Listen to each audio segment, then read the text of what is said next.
देखिए शेयर बाजार की बात करें, मार्केट आज भी हम लोग इसको टॉप पे ही कहेंगे। ठीक है, कल अगर बाजार 19,500 पे भी आए तो भी हम लोग इसको टॉप पे ही कहेंगे। ठीक है, सो ओवरऑल देखा गया तो जैसे मैंने हमेशा आप लोगों को कहा है कि मार्केट टॉप पे है, इससे हमें कोई फर्क नहीं पड़ता है। मार्केट नीचे जाए इससे भी हमें ज़्यादा कोई फर्क नहीं पड़ता है, क्योंकि हमारा जो मकसद है वो शेयर को चुनना होता है। अगर हमारा शेयर सही है तो आप सभी लोगों को बताइए, कल बाजार अगर इधर ही रहा फिर भी आप लोगों को उस पर्टिकुलर स्टॉक में 100%, 200%, 300%, 400% के रिटर्न्स मिल जाएंगे। एंड अगर आप खराब स्टॉक में ही चले जाते हो तो कल ये बाजार 19,000 का 29,000 भी क्यों ना हो जाए, आपके पैसे तो आपके पोर्टफोलियो के हिसाब से ही बनते हैं। तो खराब स्टॉक में जाएंगे तो फिर यही निफ्टी 29,000 जाए या 50,000 जाए, आपका पैसा नहीं बनेगा। सो इस वीडियो की अगर मैं बात करूँ दोस्तों, तो अलग अलग कमेंट तो आते रहते। तो सर फिलहाल तो स्टॉक मार्केट मतलब निफ्टी इंडेक्स लेवल पे तो टॉप लेवल पे चल रहा है, तो एक ऐसा स्टॉक बता दीजिए जो कि बहुत ही बड़े मेगा डिस्काउंट के ऊपर चल रहा है। तो दोस्तों अगर मैं बात करूँ तो यस, ये जो कंपनी लगभग 50% डिस्काउंट के ऊपर चल रही है। बट सबसे पहले जो बेसिक चीज़ें होती है, एंड डिस्क्लेमर भी देना चाहूँगा, सबसे पहला डिस्क्लेमर कि यस ये कंपनी मेरे पास भी है। सेकंड चीज़ कि यस, अब कि ये कंपनी हम लोग पुराने समय से भी देख रहे हैं, आज की बात नहीं है। बट ये जो कंपनी है ना दोस्तों, एक माइक्रो कैप टाइप की कंपनी है। मतलब इनमें तेज़ी आती है ना, 1,000 1,500% की रिटर्न, ये एक तरफा पॉइंट हर कोई देख लेता है। बट जब गिरता भी है तो 50-60% गिरेगा। तो ये भी पॉइंट आपको पता है यहाँ पे होना चाहिए, जो कि अभी भी आप देख सकते हैं कि स्टॉक टॉप लेवल से 50-55% डाउन है। तो इसका अर्थ ये नहीं कि वो स्टॉक खराब हो गया करके, वो चलते ही वैसे है। ठीक है, अगर आप में यहाँ पे मतलब बोलते हैं ना रिस्क टेकिंग एबिलिटी नहीं है, एंड इस स्टॉक में अगर आप सिर्फ तेजी देखकर ब्लाइंडली जाओगे तो फिर लिटरली मतलब हालत खराब हो जाएगी। तो उस कंपनी का नाम है HLE Glascoat. Yes, HLE Glascoat की बात करें तो सबसे पहले जो बिगनर रहते हैं वो चेक करते हैं NSE का चार्ट पैटर्न, एंड वहाँ पे कहेंगे अरे सर ये तो इतना चार्ट पैटर्न है। तो दोस्तों मैं आपको कहना चाहूँगा कि ये पहली कंपनी BSE के ऊपर ट्रेड करती थी, NSE के ऊपर जस्ट अभी अभी लिस्ट हुआ है। ठीक है, तो इसलिए आप अगर BSE के ऊपर जाके इसका पुराना चार्ट पैटर्न देखोगे तो ऐसा कुछ आपको नजर आएगा। 5 साल में नेट रिटर्न्स कितने, 1700% के रिटर्न। देखिए रिटर्न्स देखकर प्रभावित नहीं होना है। अगर कोई स्टॉक आपको इतने रिटर्न्स बता रहे हैं, मतलब बहुत सिंपल सी गणित है कि वो एक छोटी company nano cap micro cap रहेगी। ठीक है, उसके बिना तो ऐसा तो लार्ज कैप मिड कैप में भी रिटर्न्स नहीं बनते हैं। ठीक है, इवन स्मॉल कैप में भी यूजुअली नहीं बनते, माइक्रो कैप नैनो कैप में ही बनते हैं। बट दूसरा पार्ट क्या है कि डूबने वाले भी कितने माइक्रो कैप नैनो कैप आकर चले भी गए, किसी को पता भी नहीं होता है। तो इसलिए ऐसे कंपनीज में संभाल कर रहना चाहिए। सो आप देख सकते हैं, देखिए तेजी हर किसी को अच्छा लगता है, बट उसके बाद देखिए एकदम जोरदार गिरावट। एंड मैं आपको बताना चाहूँगा अभी यहाँ पे तो कॉर्पोरेट एक्शन हुआ है, वो बोनस स्प्लिट हुआ है, इसलिए आप मेरा पुराना वीडियो देखोगे तो तभी हम लोगों ने इस कंपनी को देखा था लगभग 1,000 के आसपास। फिर उसके बाद ये कंपनी गई थी सब समवेयर अराउंड 7 से 8,000 के आसपास। ठीक है, थोड़ा ऊपर नीचे हो सकता है। एंड उसके बाद अभी ये कॉर्पोरेट एक्शन होकर 600 650 पे देखने को मिल रहा है। सो ऑलरेडी जो रिटर्न है हमारे 4-5-6 गुना हो चुके हैं। हाँ नो डाउट इससे भी ज़्यादा हमारे रिटर्न बन चुके थे, बट इस प्रकार की गिरावट हो जाती है तो नेट उतना यहाँ पे नीचे आ ही जाता है। सो अभी की अगर मैं बात करूँ तो अगर आप चेक भी करोगे, ये तो मैंने रफली आपके सामने चीज़ें रखी, कितना गिरावट है 52%। अगर मैं प्रॉपरली कैलकुलेट करूँ ना तो 55% से भी ज़्यादा की गिरावट आपको देखने को मिलेगी। ठीक है, तो इसका अर्थ ये नहीं कि चलो सिर्फ डिस्काउंट के ऊपर चीज़ मिल रही है तो मैं ब्लाइंडली जाके निवेश करूंगा, बिल्कुल भी नहीं। ये स्टॉक यहाँ से और भी गिर सकता है, इस बहुत ज़्यादा रिस्की स्टॉक होते हैं दोस्तों ये। तो फिर ऐसे स्टॉक में मतलब जाना ही क्यों। तो दोस्तों ऐसे स्टॉक में अगर किसी को जाना ही होता है, उसके पीछे का रीज़न होता है कि यस रिटर्न्स बहुत क्विकली बनते हैं इसमें, जो कि आप यहाँ पे देख सकते हैं। ठीक है, तो वो बोलते हैं ना बहुत ही सिंपल फॉर्मूला, अगर आप रिस्क ज़्यादा लोगे तो आपका रिवॉर्ड भी ज़्यादा, एंड रिस्क कम लोगे तो आपका रिवॉर्ड भी कम। इंडेक्स में पैसा लगाओगे, ETF में पैसा लगाओगे तो एवरेज रिटर्न 10-12-15% के आसपास का आप लोगों का बन जाएगा। चलिए ग्लासकोट की अगर हम लोग बात करें, कंपनी किसमें हम लोग को काम करते हुए देखने को मिल जाती है, 2 इनके बड़े सेगमेंट है। एक है फिल्टरेशन एंड ड्राइंग इक्विपमेंट, उसमें एक कंपनी काम करती है, उसमें इसका मार्केट शेयर कितना है 50%।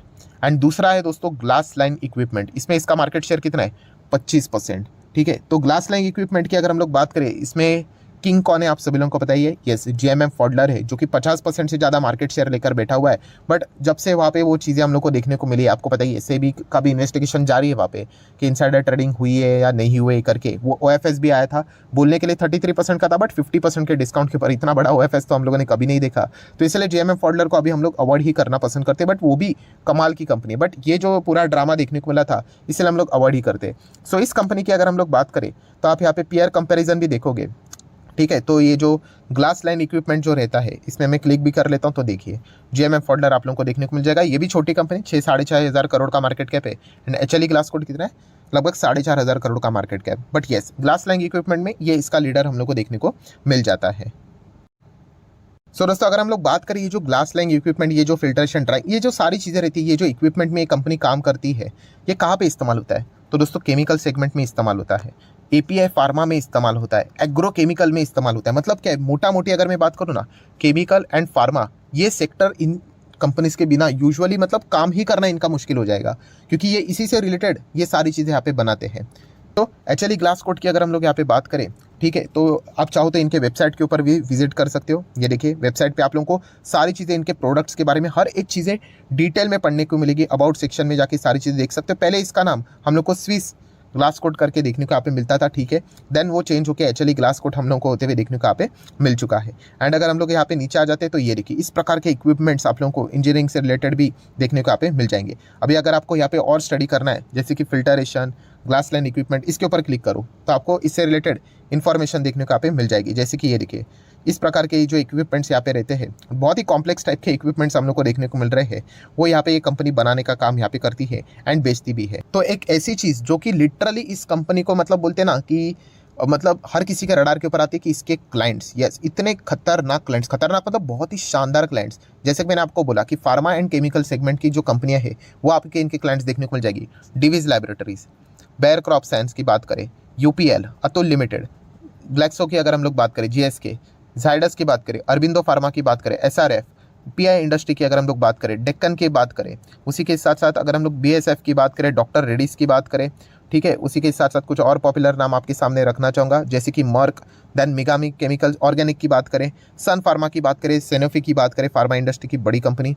देन उसी के साथ साथ अगर आप चेक करोगे तो आप लोगों को आरती इंडस्ट्रीज देखने को यहाँ पे मिल जाएगा, ठीक है, एथर की बात करें, देन लरुस लैब की बात करें। आप समझ रहे हो ये इतने बड़े क्लाइंट्स हम लोग को इनके देखने को यहाँ पे मिल जाते हैं, क्योंकि इनके सो दोस्तों ये एक ऐसा सेगमेंट था जिससे हमारा कॉन्फिडेंस बढ़ा था। ये कोई आज की बात नहीं, जब से मैंने पहली बार भी इसको कवर किया था, ये दो कंपनीज को मैंने कवर किया था। एक था एक्चुअली ग्लास कोट के ये क्लाइंट्स मैंने आपको दिखाए थे, एंड दीपक नाइट्रेट के भी क्लाइंट्स बताए थे। तभी दीपक नाइट्रेट शायद से 265 पे ऐसा कुछ तो चल रहा था, आज देखिए कहाँ से कहाँ चला गया। और ये भी कंपनी की अगर हम लोग बात करें, अभी तो वो एडजस्टेड प्राइस 600 अभी देखने को मिल रहा है। मतलब आप पकड़ कर चले कि हम लोगों ने 90 रुपये पे देखा था स्टॉक, अभी 600 पे चल रहा है। मतलब आप समझ रहे हो कितने लोअर लेवल पे देखा था। ऑब्वियसली मैं कोई रिकमेंडेशन नहीं देता हूँ, ये आपके ऊपर है, आपको स्टडी कर रहे हैं तो आप कर सकते हो। मार्केट कैप देखिए इतना भागने के बाद भी कितना बना है, केवल 4000 करोड़ का मार्केट कैप। मतलब इतने छोटी कंपनी, बहुत ज़्यादा वॉलेटिलिटी इनमें हम लोग को देखने को यहाँ पे मिल जाती है। बाकी की अगर हम लोग बात करें तो ऑब्वियसली ये हम लोगों को कैपिटल गुड्स में देखने को यहाँ पे मिल जाते हैं, ठीक है, नॉन इलेक्ट्रिक इक्विपमेंट, जिसमें इंजीनियरिंग सेगमेंट में इन कंपनी का योगदान देखने को यहाँ पे मिल जाता है। देन अगर हम लोग बात करें कंपनी का पीएनएल भी आप देख सकते हो। पहले कंपनी का प्रॉफिट देखिए केवल 3 करोड़, 4 करोड़, देन 5 करोड़ ऐसा हुआ करता था। वही प्रॉफिट अभी जाके धीमे धीमे 30, 50, 60 के आसपास देखने को मिल रहा है। ऑब्वियसली जैसे ही कंपनी का प्रॉफिट अगर थोड़ा भी डाउन हुआ, मान लीजिए 60 का अभी 50 हो गया, अगर 38 आ गया, तो ये कंपनी और भी जोरदार तरीके से हम लोग को नीचे गिरते हुए देखने को मिल सकती है। तो इनमें इस प्रकार की रिस्क हम लोग को बार बार देखने को मिल जाती है। तो इस पॉइंट को इग्नोर मत करना, ठीक है, सिर्फ हम अच्छे अच्छे पॉइंट्स को पकड़ लेते हैं तो ऐसा नहीं करना, इनमें बहुत ज़्यादा रिस्क होती है। बट येस, एक और ऐसा पॉइंट है जो कि हमारा कॉन्फिडेंस बढ़ाता है, एंड वो है शेयर होल्डिंग पैटर्न, कि इसमें 70% प्रमोटर की होल्डिंग देखने को मिल जाती है।